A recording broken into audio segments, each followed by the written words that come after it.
Assalamualaikum warahmatullahi wabarakatuh. Pada video pembelajaran kali ini kita memasuki bab baru yakni bab 2 statistika. Nah, pada video kali ini kita akan membahas dasar-dasar terlebih dahulu. Kita akan memperkenalkan statistika, ya. Statistika itu terbagi menjadi dua kata di situ, ada statistik dan ada statistika. Nah, yang A mengenalkan statistika. Yang pertama di sini ada statistik. Nah, statistik merupakan kumpulan fakta atau data, umumnya berbentuk angka ya, yang disusun dalam tabel atau diagram yang melukiskan suatu persoalan. Nah, kalau tabel ini digambarkan dalam tabel distribusi frekuensi, sedangkan diagram bisa dalam bentuk diagram lingkaran, diagram batang, ya, diagram pohon dan lain sebagainya. Nah, statistik itu diberi nama sesuai dengan hal yang bersangkutan, misalnya statistik penduduk, ya, statistik pertanian, statistik keuangan, atau statistik produksi. Selanjutnya, nah, di sini ada pengertian statistik yang lain, ya. Statistik itu berasal dari kata state, ya, dalam bahasa Yunani yang artinya negara dan urusan negara. Nah, dari uraian ini dapat kita simpulkan bahwa statistik itu merupakan rekapitulasi dari fakta yang berbentuk angka-angka, disusun dalam bentuk tabel dan diagram yang mendeskripsikan suatu permasalahan. Inti dari wacana ini bahwasanya statistik itu adalah rekapitulasi dari fakta atau data yang berbentuk angka-angka yang disusun dalam bentuk tabel atau diagram. Nah, kemudian ada istilah statistika. Nah, statistika itu merupakan ilmu pengetahuan atau metode ilmiah ya yang kita gunakan untuk mengumpulkan, menyusun, menyajikan, mengolah data dan mengambil kesimpulan yang logis sehingga diperoleh suatu keputusan yang akurat. Jadi statistika itu merupakan ilmu ya yang digunakan untuk mempelajari bagaimana cara mengumpulkan data, ya, menyusun data, menyajikan data, mengolah data, dan mengambil kesimpulan sehingga dapat diambil sebuah keputusan yang akurat. Nah, jadi pada bab ini kita akan mempelajari ini semua. Nih, bagaimana cara mengumpulkannya, menyusunnya, menyajikannya, bagaimana cara mengolahnya, kemudian bagaimana cara mengambil kesimpulan sehingga diambil sebuah keputusan yang akurat nanti. Oke.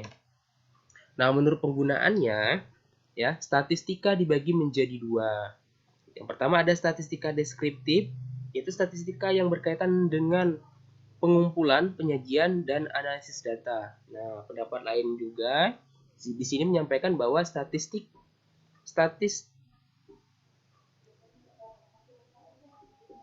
ini statistika ya.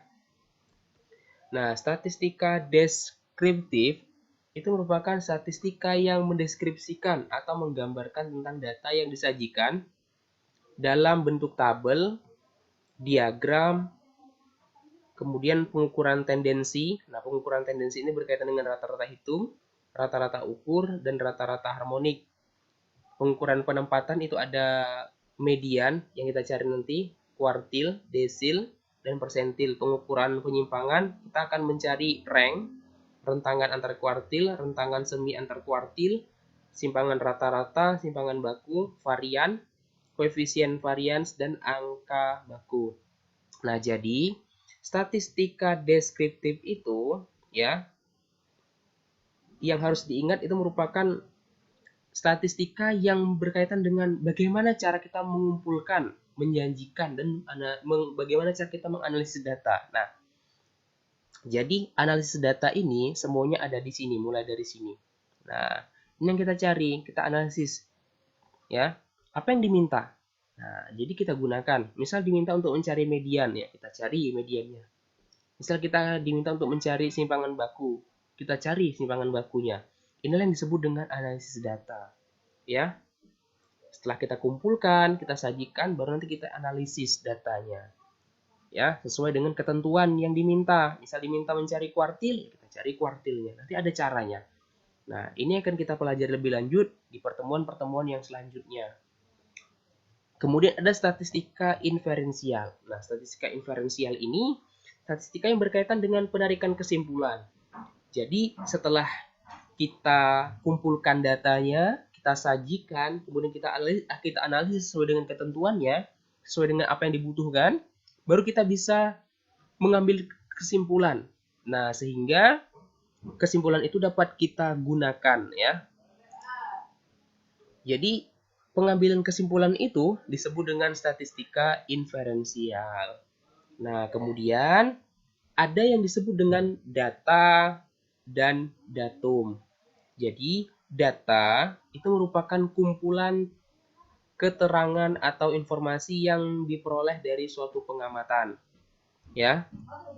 Jadi, data ini kita dapatkan ya, pengamatan kita dapatkan dari misal dari pengamatan ya, ataupun melihat. Nah, intinya seperti itu. Nah, itu disebut dengan data, kumpulan keterangan ya ataupun informasi yang kita lihat ataupun kita amati itu disebut dengan data. Kemudian bentuk tunggal dari data disebut dengan datum.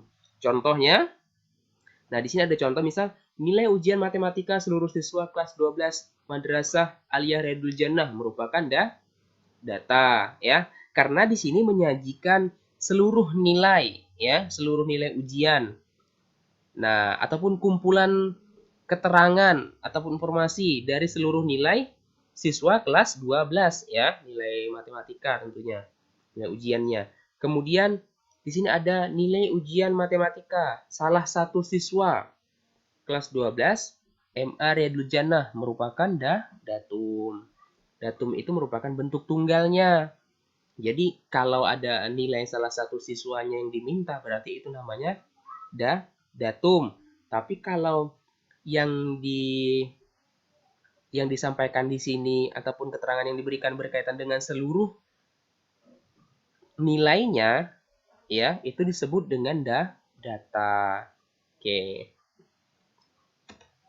Kemudian nah, syarat agar data dapat dianalisis ya dan menghasilkan kesimpulan yang valid. Nah, yang valid ini diakui keabsahannya ya, diakui kebenarannya. Itu namanya valid. Maka data harus bersifat objektif. Nah, ini bukan objektif ya, objektif. Nah, kalau objektif itu maknanya lain lagi. Nah, karena kita membahas tentang statistik ya, ataupun kita akan membahas tentang statistika. Nah, maka katanya objektif. Nah, jadi objektif itu maknanya sesuai dengan objek yang diteliti. Nah, jadi kalau kita misal mau meneliti tentang penyebaran virus, misal flu burung ya terhadap unggas ya yang diteliti merupakan unggasnya adalah ayam. Jadi ketika objeknya adalah ayam, jangan pernah kita meneliti kambing ya, seperti itu. Harus objektif, harus sesuai dengan objek yang diteliti. Tapi kalau kita meneliti tentang penyebaran virus flu burung yang kita teliti objeknya adalah kambing, itu tidak sesuai dengan kaidah penelitian ya. Penelitian kita salah. Oke? Jadi sesuai dengan objek yang harus kita teliti. Misal diminta untuk meneliti tentang penyebaran virus flu burung terhadap unggas ayam, ya berarti harus ayam yang kita teliti, bukan kambing. Oke. Kemudian relevan. Relevan ini sesuai ya, harus sesuai. Nah, ataupun sesuai ya, istilah yang lebih mudah diingatnya ya. Sesuai. Nah, kemudian up to date. Nah, harus terbaru atau terkini. Kemudian representatif. Representatif itu mewakili objek yang diteliti. Nah, jadi syarat ya agar data itu dapat dianalisis, maka harus objektif, relevan, up to date dan representatif. Harus diingat ini ya. Nah, kemudian ada beberapa macam data. Yang pertama, A, berdasarkan penyajiannya. Nah, data itu dibedakan menjadi dua. Yang pertama ada data tunggal. Nah, data tunggal itu data yang belum dikelompokkan ke kelas-kelas interval. Nah, jadi kalau siswa-siswi mau membedakannya, ya, lebih mudahnya siswa-siswi sekalian bisa dicek ya di buku LKS matematikanya atau di IPA matematika wajib di halaman 29. Nah, di situ ada penyajian data dalam bentuk tabel. Nah, di sampingnya yang A-nya ada tabel distribusi frekuensi tunggal. Jadi, data tunggal itu intinya data yang belum dikelompokkan kelas intervalnya. Nah, jadi datanya tidak dikelompokkan kelas intervalnya. Ini contohnya nih. Bapak ambil dari buku siswa-siswi sekalian di halaman 29 sampai 30 ya. Nah, kalau yang ini merupakan contoh data berkelompok. Ya. Nah, data berkelompok. Nah, data berkelompok ini bedanya sudah dikelompokkan ke dalam kelas-kelas interval. Nah, bagaimana cara menentukan kelas-kelas intervalnya? Nah, pelajaran ini ataupun materi ini kita akan bahas di pembahasan selanjutnya. Nah, karena ini harus kita cari. Bagaimana cara mencari kelas intervalnya? Ya, rumusnya K sama dengan 1 ditambah 3,3 log N. Berapa N itu menunjukkan berapa jumlah datanya. Kalau misal 10 berarti log 10. Kalau misal jumlah datanya ada 20 berarti log 20. Kalau misal datanya ada jumlah datanya 35 berarti log 35. Ini kita akan pelajari di pembahasan selanjutnya ya. Oke, kalau sekarang kita membahas dasar-dasar statistikanya saja terlebih dahulu, memperkenalkan terlebih dahulu ya. Sebelum proses bagaimana cara menganalisis datanya. Karena fokus pada pembelajaran di bab 2 ini kita akan menganalisis datanya, itu yang harus dipelajari lebih mantap lagi. Oke. Ini perkenalan terlebih dahulu ya. Selanjutnya di sini ada yang B, berdasarkan jenisnya. Data itu dibedakan menjadi dua. Yang pertama ada data kuantitatif. Nah, data kuantitatif yaitu data yang berupa angka dan nilainya bisa berubah-ubah. Nah, contohnya, misal banyak siswa suatu kelas dan nilai ujian. Kemudian, contoh lain lagi, misal ya, banyaknya siswa-siswi yang suka olahraga voli misal. Banyaknya siswa-siswi yang suka olahraga bola kaki ataupun futsal ya. Itu disebut dengan data kuantitatif ya. Intinya data kuantitatif itu merupakan data atau berupa angka dan nilainya bisa berubah-ubah. Itu poin pentingnya. Kemudian data kualitatif, data yang disajikan dalam bentuk kata yang mengandung makna ya.